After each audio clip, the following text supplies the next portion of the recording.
morning, everybody, wherever you are, however you may be listening. This is your Wednesday wrap-up. Got my man Herb in the house. What's happening, man? I'm good. I wasn't sure if you were showing up, if you were still on your Super Bowl high. I didn't know how long not having an NFL team. I didn't know how long that lasted. I was like, Bo might be here, he might not. I have no idea. Oh, I'm not going to miss days. That's not what I do.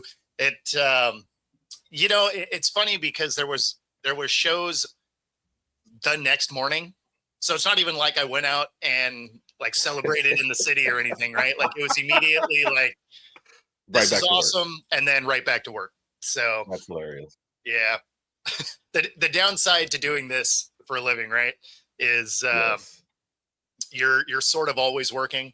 But I did get to enjoy it for that 3-hour section it was being played, though. Well, at least you got something from, man. And congrats, belated congrats again. I appreciate it. And I guess we might as well kick it off with some coaching hires that finally happened now that that is done. Seattle addresses their Kubiak leaving issue. Zach, what's up? Ice cream for breakfast day. I mean, okay. Yeah. Mom in the house. What's up, Mom? What's up? Nick, welcome in.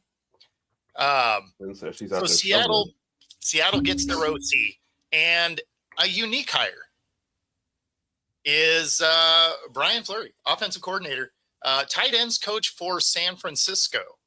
A little bit of a unique hire, though, although I guess you're going to get some decent insight into the San Francisco offense because he's been there since 2019, if I recall. So it's been a while, but an interesting hire. This is not somebody I had on my radar. Yeah. No, when that name popped up, and wasn't he also a former coaches too? But I didn't realize it'd been since 2019 he'd been there. So do you think it's more the name or where he's coming from, or a combination of both that gets him this job? Well, I mean, I think when you look at the effectiveness of that offense and, of course, the tight end room, I mean, plus you're way late to the game, right? Right. I mean, you had 10 coaching staffs that were fired across the league. Everyone else has been hired up to this point. So you are sort of,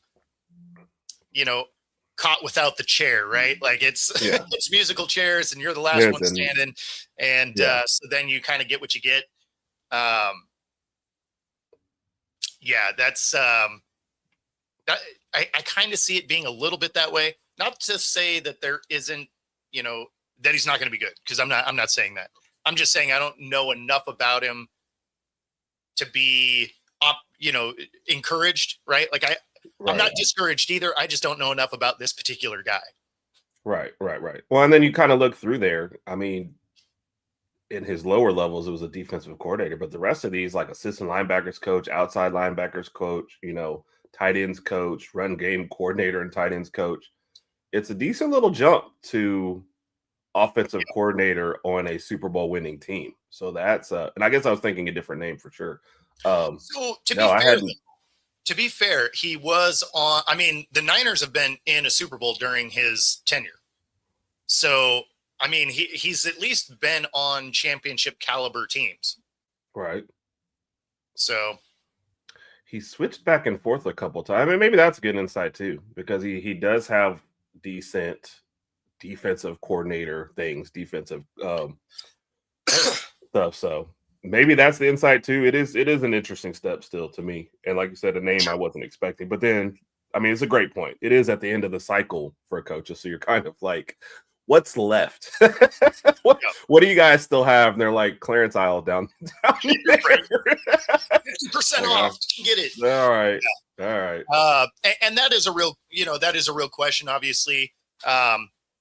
Although he's not going to be the tight ends coach, right? Like he's an OC. So he's not necessarily going to get to spend tons of time with that particular unit.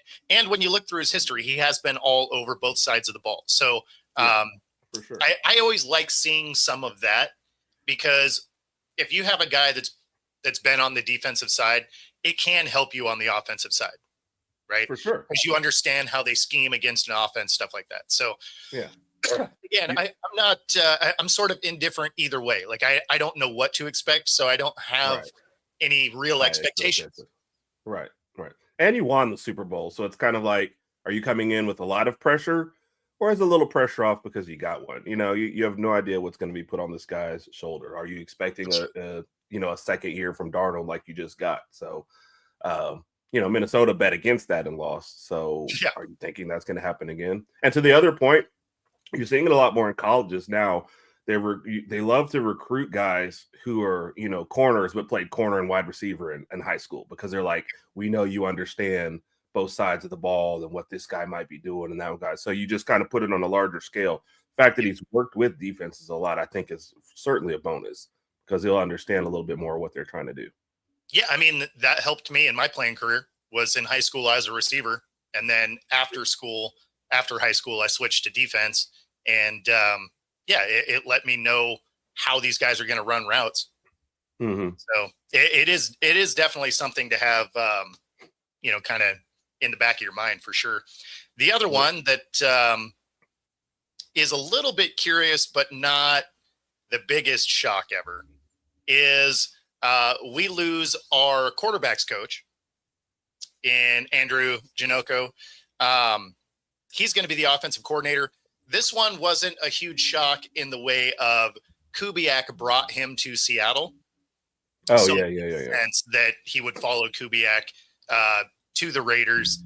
That's also why I fully expect us to lose Rashid Shaheed this year. He signed a 1-year deal. He was brought there by Kubiak. So I fully expect Shaheed to end up being a Raider as well. But so this one, although a kind of a big elevation going from a quarterback's coach to a offensive coordinator, wasn't as big of a shock for me. Right. Yeah.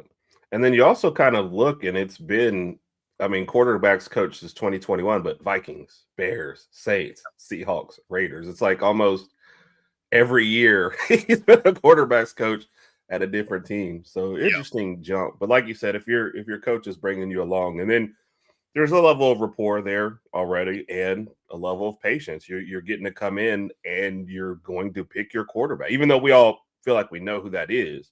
Yeah. It still is. You're starting your regime here with handpicking your quarterback and getting started that way. So I don't think there's a better situation for him, for sure. Well, and you also have the fact that Kubiak is probably going to be the guy calling the plays. Mm-hmm. So this type of offensive coordinator probably makes sense, because you're not getting an offensive coordinator that has his own ideas as far as what he wants to do. He's going to be following Kubiak's lead. And so the way this one is laid out makes a lot of sense. But if you were asking me before this and you threw this name out, I'd be like, yeah, I don't see that. I don't see him getting a job as an OC. But because the dominoes kind of fell in place here, it does. This one makes sense. Yeah, no, for sure. And then, like of course, you said, your brother. No big surprise. Yeah. Your brother, also not a big surprise. Yeah. Tyreek Hill released. Yep. It No is shock. funny. We're in a group chat, and the Falcons fan in there was like, "Oh man, you guys released him," and everyone else in the chat was like, "Yeah, we knew this was coming." 2 Dolphins fans in there, Raj and JT, you might see sometimes, were like, "Yeah, we knew this was happening." Like, nobody shocked. He was like, "Oh yeah, like no." Yeah. I mean, it was inevitable. This was, it's time. Before We'll be more shocked when they make their final decision on Tua than anything else that's happening. But the Tyreek one, it was happening. The second, you said it. The second he got on that cart, and I think Tyreek even said it. Basically, wasn't this? If you read lips, he was going, "That was my last game for Miami," right. when he was on the cart. So I read lips. Yeah. I mean, and it's funny because he, you knew he was getting released even if he didn't get hurt. Because before the season even started, he's like, I got to do what's best for me. I'm out, bro. Like, he had so many just horrible sound bites going into the season. Yeah. And then, he's like, oh, no, I want to be here. It's like, yeah, you just spent the last 3 months telling us how you don't. So, and then for him to get hurt, and he was the happiest looking hurt guy I've ever seen in my life. Yes. Yeah, That you was it. you knew he was leaving. Yeah. It's one thing, like take AJ Brown. Everybody's frustrated, with him, but they won a Super Bowl. So you get a little bit more leniency. Yeah. You guys weren't even sniffing it, not even a playoff win. You can't put up with a lot and not be winning. So no, Tyreek, Exactly. it was always happening, man. And I'm not even saying it's all his fault, but you're not helping. Not with the antics and the attitude, that's not helping. So Yeah, and Nick, you're not wrong. Like I was surprised that he didn't get traded before the season. I thought for sure with him saying all that nonsense, like if I was the Dolphins GM, I'd have been like, yeah, this guy is gonna be a cancer. If we keep him, let's just go ahead and punt. right. They didn't, and then he got hurt. But it's not like he was highly effective, before he got hurt either. So For sure. I don't know. I think I would have tried to move him when I still could have got something for him, as opposed to now where you're releasing him, you get nothing. But they also release Chubb. Yeah, to yeah. save some millions too as well. Yeah. Exactly. And that's it. Oh, good. No, I'm sorry. I'm cutting across. That's my fault. No, I just say it's basically rebuild time for real. I think when they were trying to figure out if they were holding on to McDaniel, they didn't know what they were doing. They went ahead and got rid of him. They said, "Look, let's just tear it down. Let's like you said, figure out what we're doing with Tua. What's the best way to do this? Move on, save some money, or however we're gonna do it." And it's reboot time. We probably have at least a couple years anyway. With New England on the way up and Buffalo maybe kind of in that, are they up or down? So we got a couple years to figure this out, maybe get back into the division race, but let's just go ahead and do it. And of course, And are we drafting a new quarterback in the next 2 years? Yeah, well, and their coaching situation is interesting too. Like, I don't really know what Miami's doing. I kind of wish your brother was in the chat, because I'd be like, hey, what's happening? Yeah. Nick's a Miami fan too, though. So he might. I don't think from the text that Nick sends me, though, I don't think that he thinks Miami has a real plan either. It's like both of you guys have said. It feels like they're reacting to everything a year or two too late, versus being more proactive. And then the most proactive thing they did to maybe get another, to get some Tua backup was to get another guy that's as injury prone as Tua. Maybe not to the same extent as Tua. When he gets hurt, it's like huge. When Ewers gets hurt, it's like this, but it's still every year it's consistent. Yeah. So I just don't think there was much planning. But they couldn't have thought the current iteration of the team was winning a Super Bowl. So Miami runs their organization like it's the NCAA. They just react to everything as opposed to going in with a plan. Yeah. So, and you had every chance to take a flyer on anybody in this last draft without spending a whole lot. And there's probably not great options, but there were at least decent options. If you were going to sit to a halfway through the year or whatever, there was plenty of guys in there you could have taken a flyer on to see. And I feel like they took one of the worst choices for them. So, well, and then at the same time, they went and got Zach Wilson. I mean, you probably should have at least tried to see what you had in him too. Right. Because, he was following that same path that Geno and Darnold did, get drafted by the Jets and be bad, go to a couple other spots, then, end up at that third or fourth spot and you might be good. But they never wanted to find out. As bad as the team played, they should have at least threw him out there a few times, be like, hey, can you move an NFL offense? All right. Especially in a lost season. Do whatever you want at that point. Exactly. So, yeah, I don't get it. And I don't think they get it either. I think that's the point. Sadly, I think you're right. Oh, man. So we got, just a quick recap. The Daytona 500 ends in wild fashion. NASCAR talked about trying to change some of it back to the way it used to be when the ratings were really good. They've made it more gimmicky over the years. They turned it into a stage race, and the chase is kind of a weird thing because you only have to be good for one race during the season, and then there's the final 8 races that you have to be good on those tracks. If you want to win a championship, you have to be good on the final 8.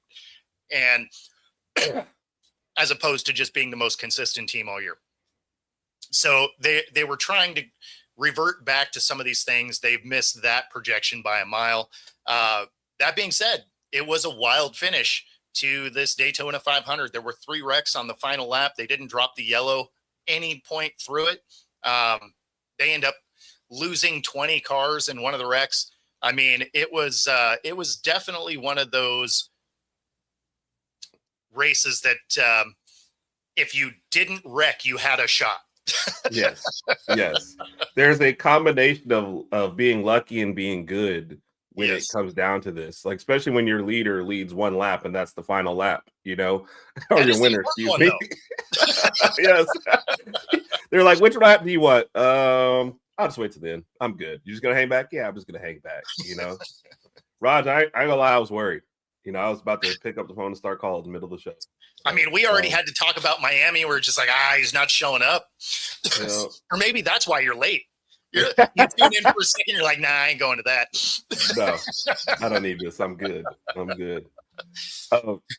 Nobody wants that negativity first thing. Ross, I'm not ready to think about the Dolphins. But no. I mean, you're right. If you're going to lead one and if you're going to avoid all the trouble, the last lap is the best one to do it. So, and I was reading through all the comments and you could just kind of tell. I mean, one of these, I want to say it's NBC Sports, has an article where they had every driver's comments and you could just see some of them. Like one of them just flat out said, I mean, I don't know, wasn't my fault. I was like, okay. You know what I mean? But when it comes to being on the track, like you can be driving along and then all of a sudden you are not facing forward anymore. You had nothing to do with it. Yes. And you're probably back looking at the replay. So who hit me exactly? How do we track back the trouble to where this person started this whole thing? So. Oh yeah. No, I remember a race here at Evergreen Speedway. I was coming through the first corner and this guy hooked me and, I was on my line. He just ducked inside to the inside of the corner and just spun me through the middle. So I do this loop and I only ended up losing 1 spot, but because I didn't actually wreck, I just spun. But but yeah, I mean, I was holding my line. I was just like, whoop, and now I'm backwards. Like I don't know. See, like that would be the most frustrating to me. I think not seeing it coming. Thinking you're doing fine, thinking about your next bit of strategy. And then, like you said, you're facing the wrong direction and going, who are these people? Like, what? I just passed, so that's wild. But hey, I was setting up for my next corner and it was like, well, I'm still turning. So, and you did miss the Tyreek discussion. It was pretty short. It was a shock to nobody. We mentioned you being in that group that Raj, where you were like, yeah, we're not shocked. Raj was the first one to respond. Yeah, we're not shocked. So, no, I mean, I was surprised they waited the whole year. But then, also cool thing about Daytona there is Michael Jordan, team owner, gets to celebrate a Daytona win.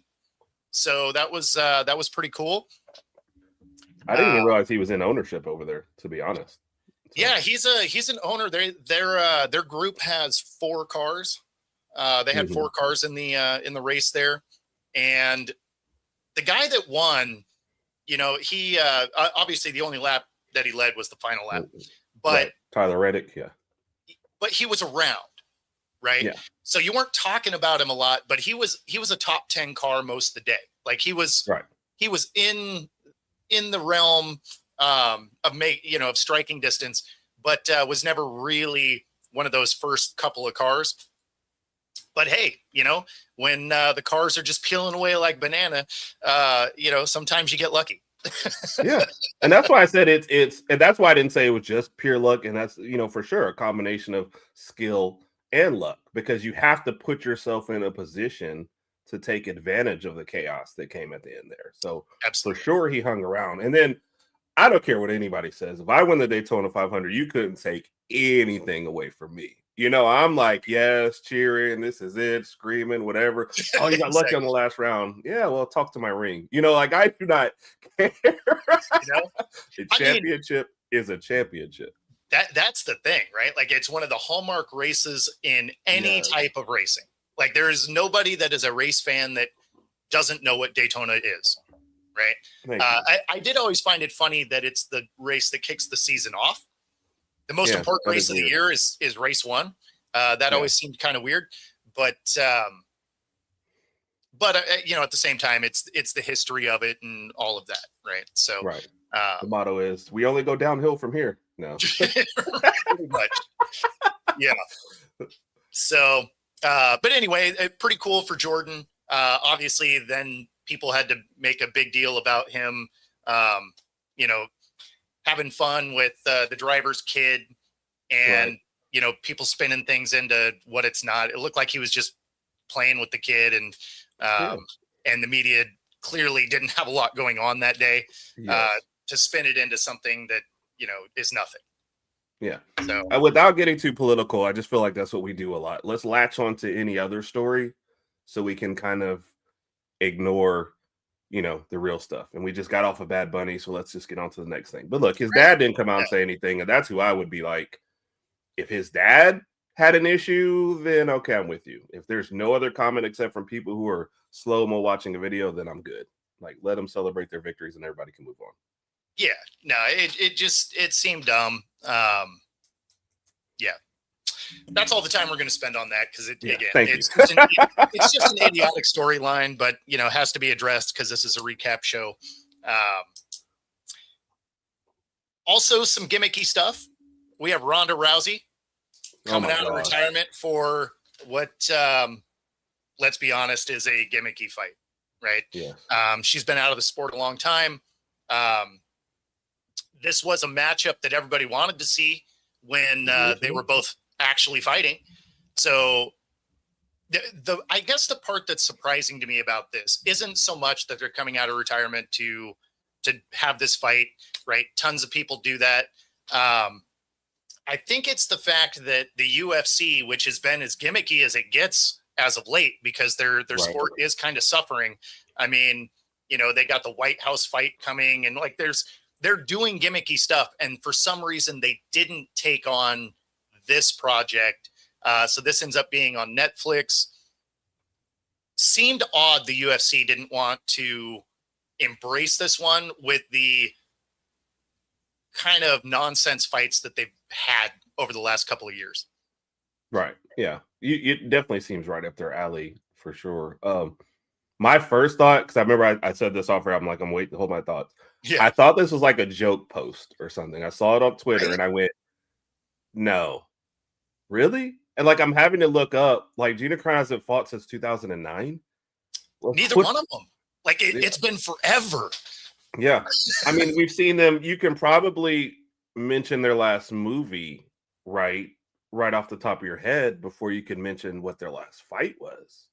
That's how long it's been. Ronda Rousey went to WWE for a little bit, and Gina Carano, before she got fired from the Mandalorian stuff. But other than that, like, I'm having to look up what you have done since then to keep in any kind of shape. And like, look, people are going to tune in. They know what they're doing. Like you said, it's gimmicking. But as far as expecting a great fight, no, probably not. There'll be a lot of promos for this. A lot of be a lead up. We'll put them both on there a lot. Both charismatic people and both, huge stars in their time. But this is like a decade too late for this fight. They were trying to do this back in 2014. That is the issue, right? This is so late to the game. Like, if they were both in their prime, everybody's watching this fight. And you're going to watch it anyway, right? Because it's on Netflix. Most people have Netflix. So, I mean, it's not like it's a pay-per-view thing. But at the same time, you're expecting a bad fight. The only real winners in this is all your prelims. All your prelim fighters are going to get as much screen time as possible because people are going to tune into this. Yes. But then the fight's going to happen. You're going to be like, I probably didn't need to see this. Yes. And this is like the very definition of a cash grab. Because what are you expecting from either one of them, at this point? And that's like, No disrespect to them. We would have said the same thing, cross any lines if it was two aging guys out there fighting. We don't care. This just seems odd. I don't even know what Ronda Rousey's been doing forever, since the WWE stuff. So how they even thought of her name, but it was the pitch actually, hey, remember back in 2014 where we tried to get this fight? Now's the perfect time. And she was like, okay, great. I don't know. But No, you hit it on the head. I'm going to watch this because I already have Netflix. I don't have to jump through any extra hoops. Like, it won't be hey, prime viewing. There's a basketball game on or something else on. I'll watch my other stuff and it'll be over there until that comes up. But I'm going to watch this fight. See, so they got me already. And I'll definitely watch this. I forget which, it's the 14th, right? April 14th. It's something like that. I'd have to look it up again. I forget the date exactly, but yeah. Oh no. Sorry, May 16th. May 16th. Oh, so never mind. You're even further out. So yeah, so you're further either out. NBA playoffs or nothing, huh?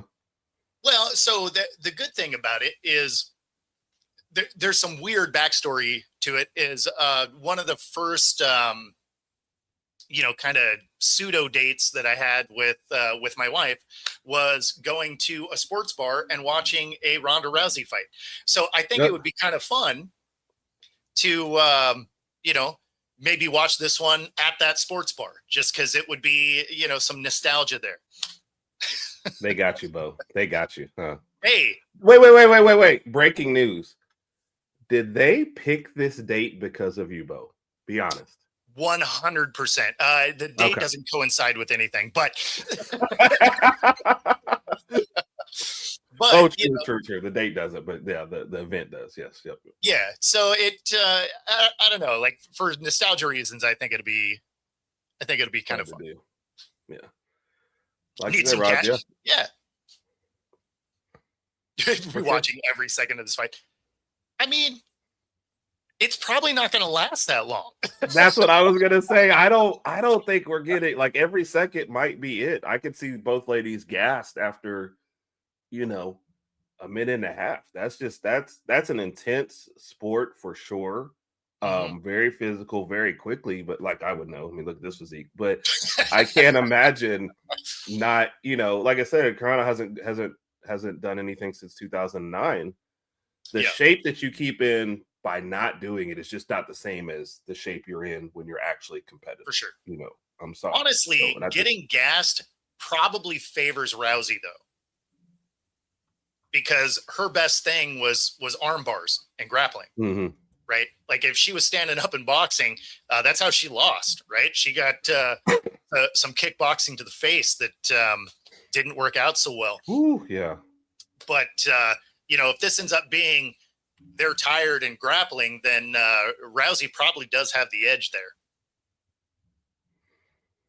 I guess Rousey was last in 2016.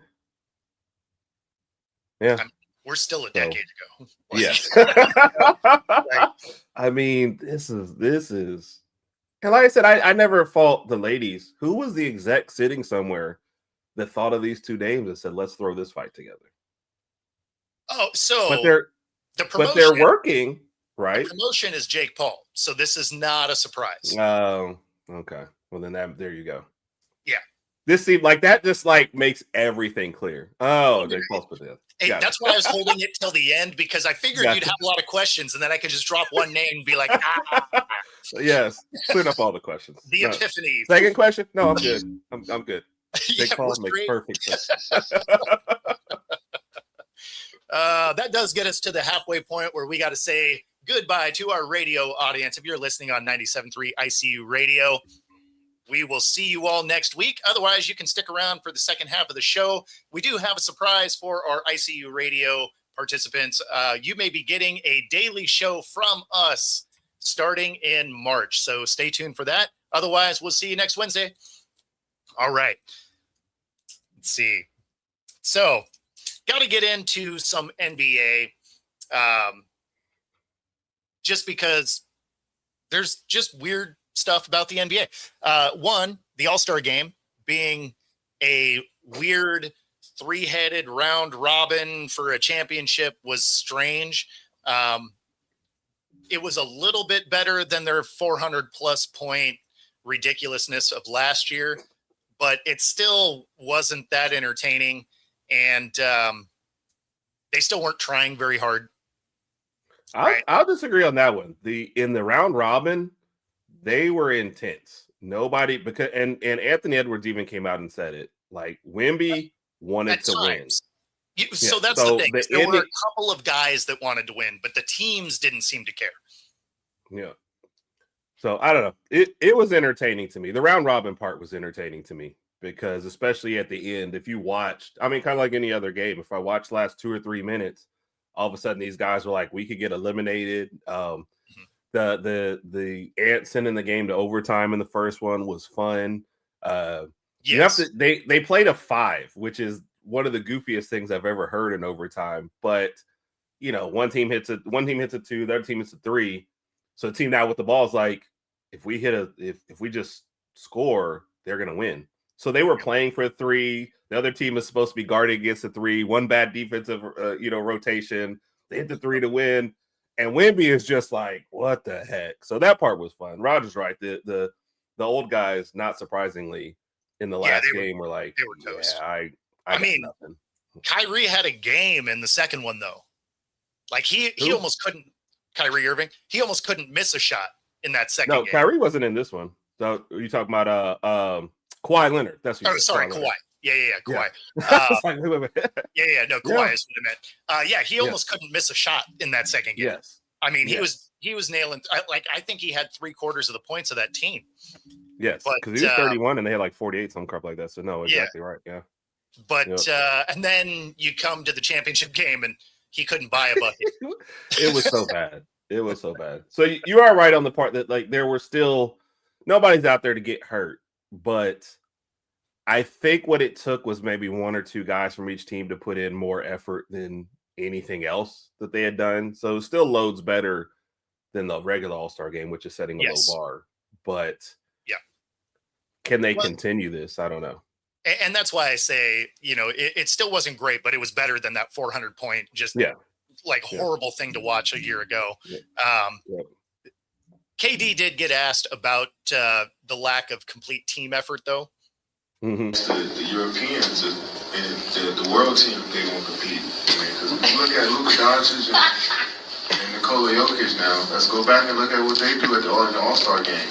Is that competition? So we haven't questioned what they've been doing, but we're going to question old heads and Americans. But these 2 dudes out there, Luka and Jokic, they don't care about the game at all. These dudes be laying on the floor, they shoot from half court, but you got to worry about the old heads playing hard. I can read between the lines, bro. Yeah, I mean, that's probably the biggest thing, is you could see that there was about 3 players that wanted to win. Right. And then the rest of the guys were like, they were there. Yeah. Well, I could almost name them. Ant, Wemby, Kawhi, because he was a late addition and it was, in his hometown, whatever. Mm-hmm. But the rest of them didn't want to necessarily lose, but they're also, I mean, and here's the problem. What's the winners got? I think 50,000 or 100,000 like that, something like that. Most of your guys in there are in the max range. So if I'm making 50 million and the difference between 50,000, for loss, 100 for a win, I'm possibly sprained ankle, I missed the season. I'm like, I'm good, and especially the old heads, they're like, look, I don't give that much effort anymore for a regular game. I certainly can't muster it up for a weekend where I could be off. So I do still think it was better. And All-Star weekend kind of as a whole was a little bit of a disaster. And especially with the time changes that most of us didn't even realize had happened. So, and then the dunk contest was the weakest dunk contest I think I've ever seen. That's what I mean. I'm putting that as part of the thing. And the thing that people watch the most now, the 3-point contest, I got an alert to tell me it was done. So I was like, oh, what happened to Saturday night? Yep. So then I tune in to see the dunk contest because I've already missed the 3-point. I'm like, oh, I could have missed this. Don't know who these guys are. These dunks are terrible. So the opening one was literally just a dunk, like that you'd see in any game. It was just like run up and like ding, and you're like, okay, I guess, cool. Yeah. Rod, same thing. A guy who's out for the season won the 3-point contest. That had to be one of the weirdest things. Yeah. Yeah, So, I don't know. It's just it's strange. yeah. And Nick, my point on that is that I don't think most of us knew that there was a time change for it. We're used to Saturday night stuff. So I was expecting we would be like checking it out during our show. So I didn't even know the 3-point contest had happened until I got an alert. So, and I went and saw enough posts to where there was a lot of people like me who are just casuals who are like, when did y'all change this? So, No, we expect it if you're overseas. And that's the thing that's funny. I mean, that's what hurt the Pro Bowl so bad too. They're like, hey, we're just gonna hide this on a Tuesday night. Right. You're just like, oh, cool. Like nobody's gonna know that. Right. So I got a text to remind me. I knew it and then immediately forgot it. And then like Nick was actually the one to text me, you watch it tonight. I was like, it made the multi-view. Didn't even make it for me. Yeah. They lost them. Couldn't do it. I just I clicked through to see if there was any highlights worth talking about, and it was like, nope. Nope. So I think we're just gonna have to live with maybe baseball and I guess hockey. I never really watch it, but as the all-star games that are get it right, and we'll never have to change. Even though baseball has tinkered with it, I guess. Yeah, hockey has changed theirs because they do their Four Nations tournament now. Oh yeah. So they got rid of their all-star game because it was also not really doing well because guys were not trying as hard, right? It's hard to not try when you're talking about baseball because you have to play defense, right? Yeah. Like you can't just let everybody hit in the park home runs. So, I mean, you're just obligated to play defense when it comes to baseball. Yeah. But the rest of these guys, not really. And so the Four Nations tournament now gives you something else to play for. The death of the Pro Bowl and really the All-Star game is these guys make too much money. And for sure, the prize for winning the All-Star games didn't follow that same pay scale.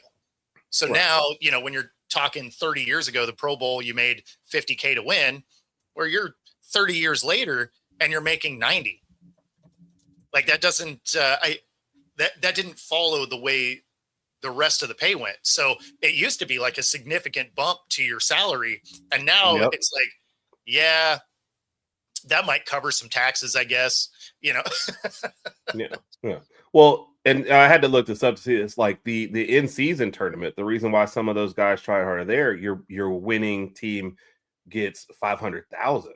Yeah. So that's, especially for the guys on the end of the bench, that's a little bit more significant. For but sure. Yeah, if you're talking 50,000 just for showing up at maybe 100K for winning, which they're going to chop down, and you're like, made 50 mil this year just for my basketball salary, not counting my endorsements. Like, I can go make a commercial tomorrow and cover that. Like I'm good.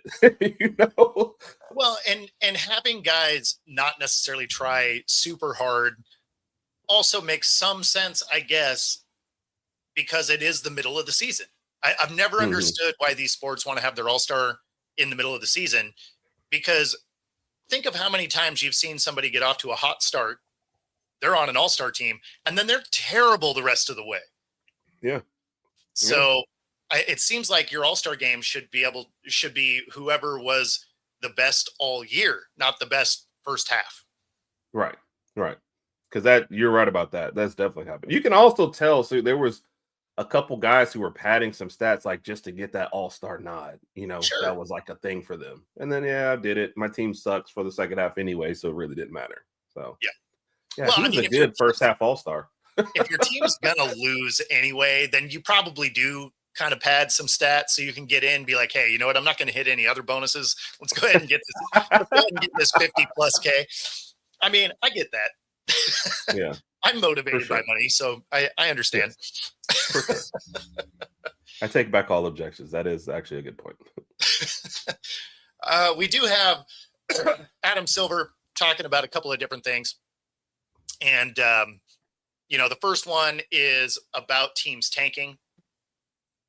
They want to try and limit how teams are doing that. Not that this is something new, but I think where the pressure is coming from now is sports gambling.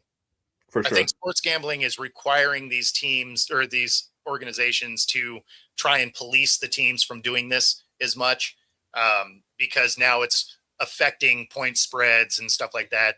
And since the number one, sponsors of all these leagues are DraftKings and BetMGM and all these sports books, that it's not to benefit the fans who have to watch that garbage. It is 100%. It's like, oh, well, this is affecting our main sponsor, so we should probably talk about it.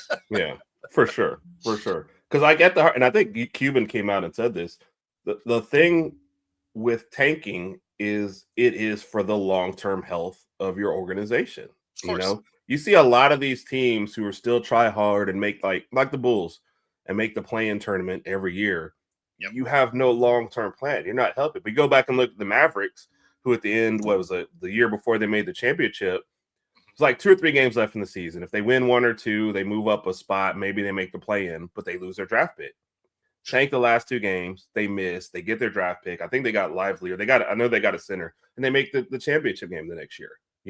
So it's like, I get what they're trying to say, and yeah, does it suck for the fans? But if you're a fan of that organization, and I told you, hey, we can either have a lottery pick or be the 10 seed and get knocked out first game in the playoffs, your long-term health goes with the tanking.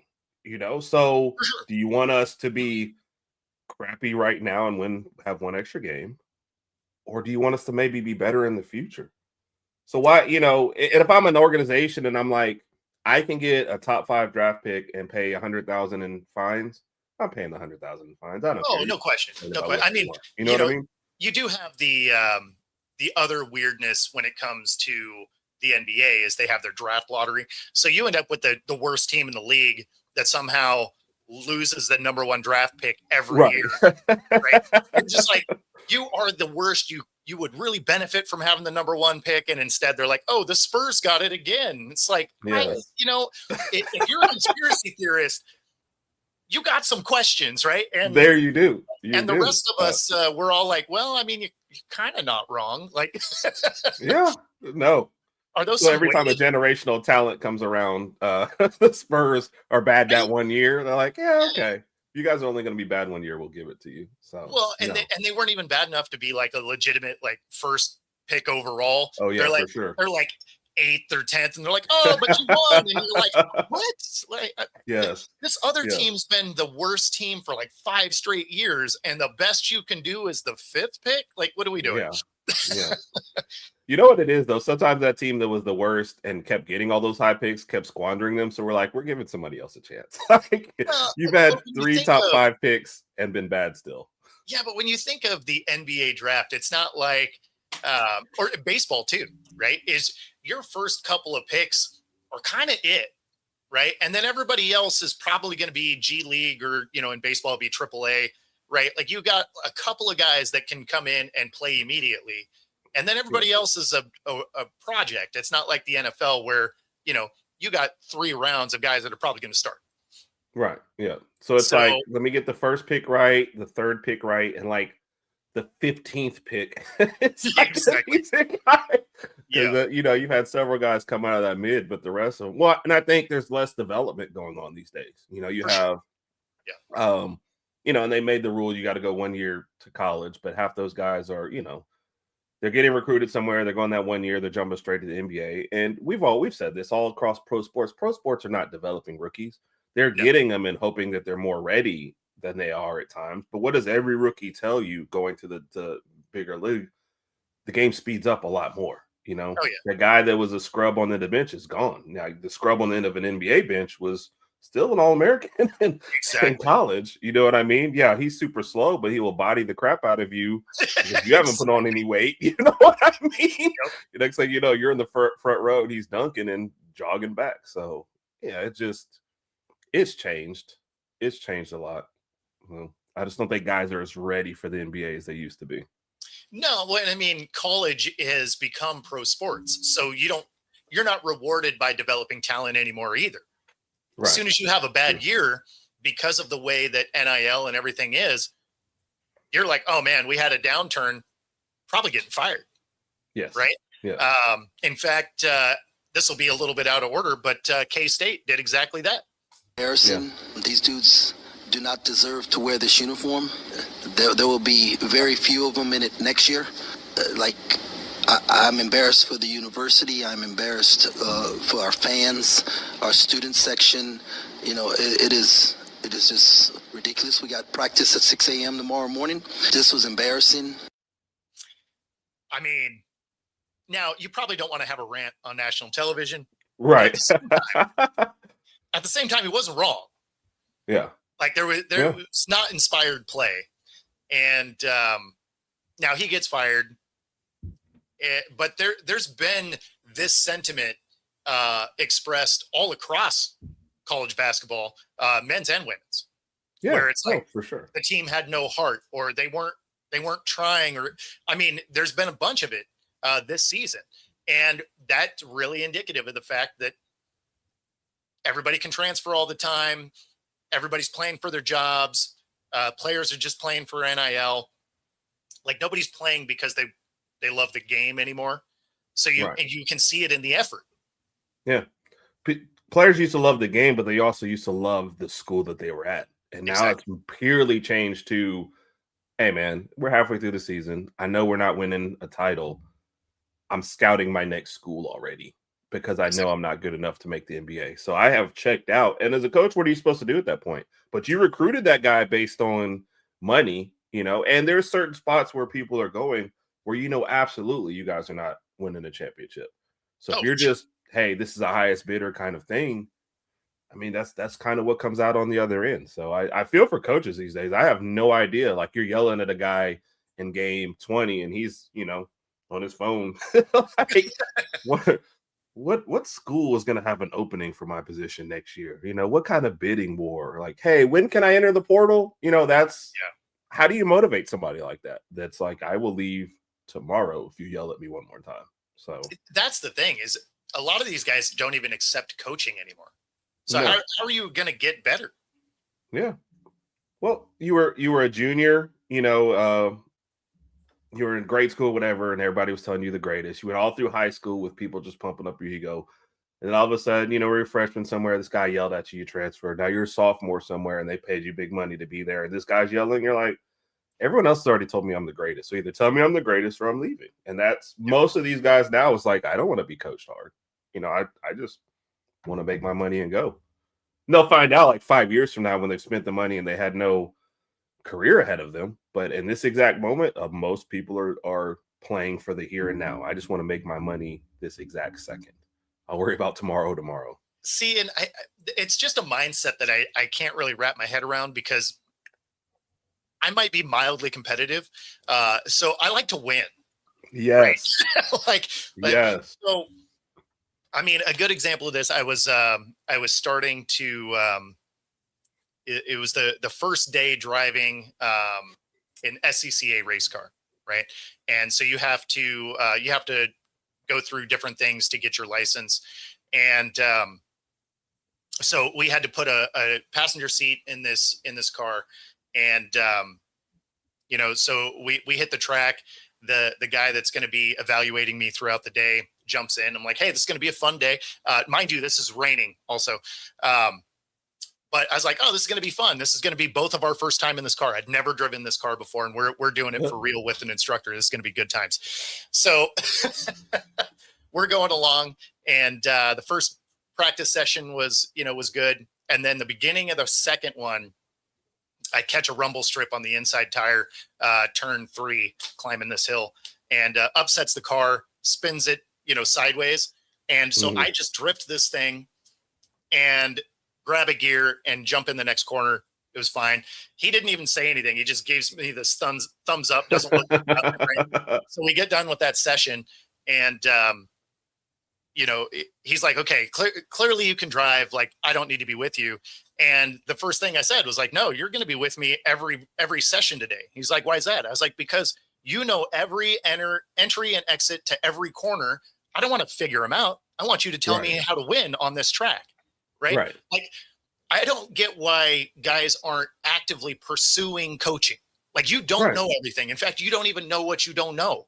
So go get the guy that is either an expert on that track, expert with the kind of car you're driving, or at the position you're trying to play, or anything like that. Like, there's coaches for a reason. So accept the coaching, get better. Yes. Yeah. And I think the guys that accept coaching are the guys that want to be at that best level. You know, I think it's kind of like the lesser level guys who, oh, I think I've got a shot at the NBA one day, but I don't want anybody to tell me how to get there.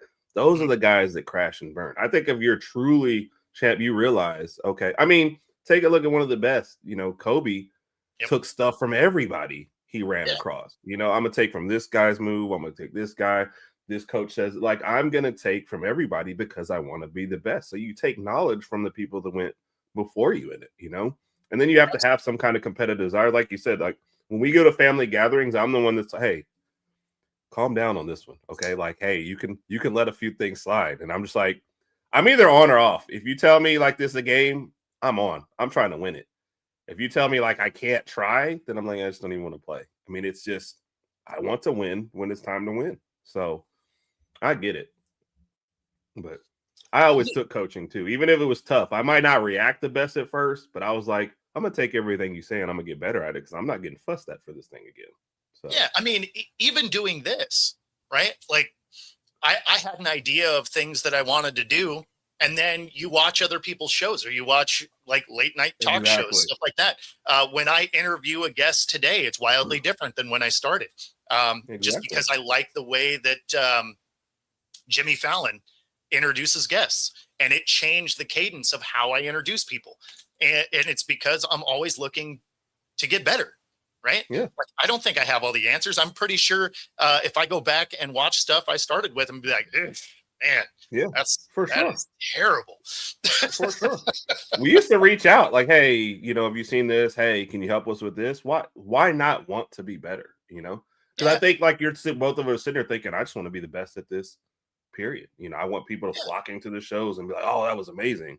So take what you can from anybody. So the guy that's not going to get that kind of fanfare, though, is still Adam Silver, if you are a Seattle fan.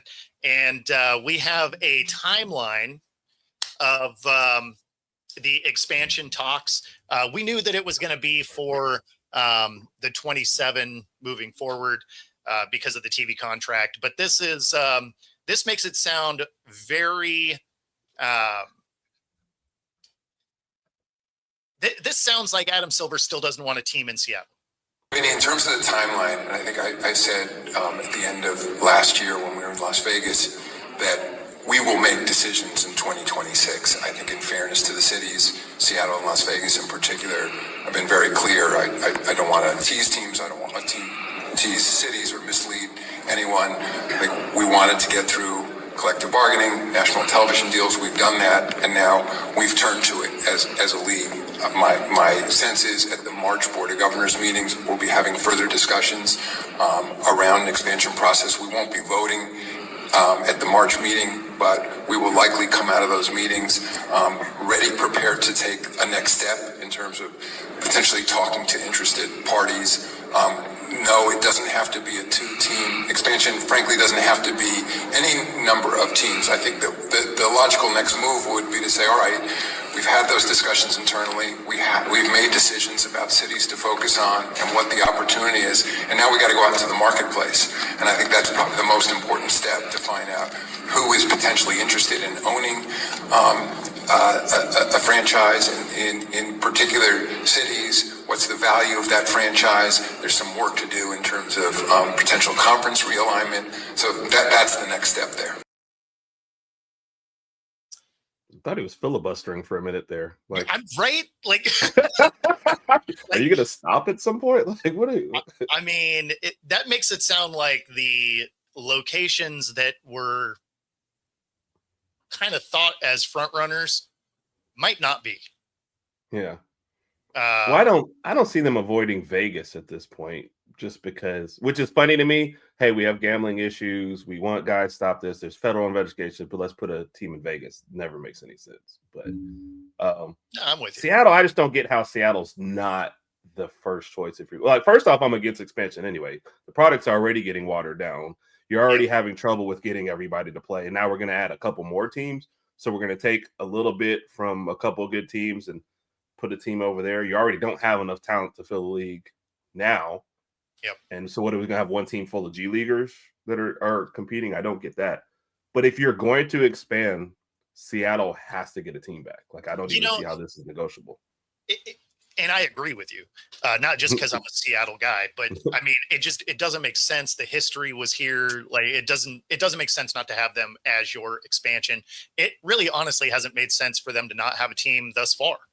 But David Stern was not a fan of Seattle, and Adam Silver was his little stooge, right? Like, he kind of was right in line with whatever David Stern liked. So it made sense that he was anti-Seattle also. Every time Seattle comes up, you can see he really doesn't want to be the guy that's in power when Seattle gets a team back. Right. So why is that though? What's the deal against Seattle? I have no idea. That is wild. Because we've even rebuilt the stadium that they're supposed to be moving into if we get a team. Like, we've done everything we're supposed to do to get a basketball team.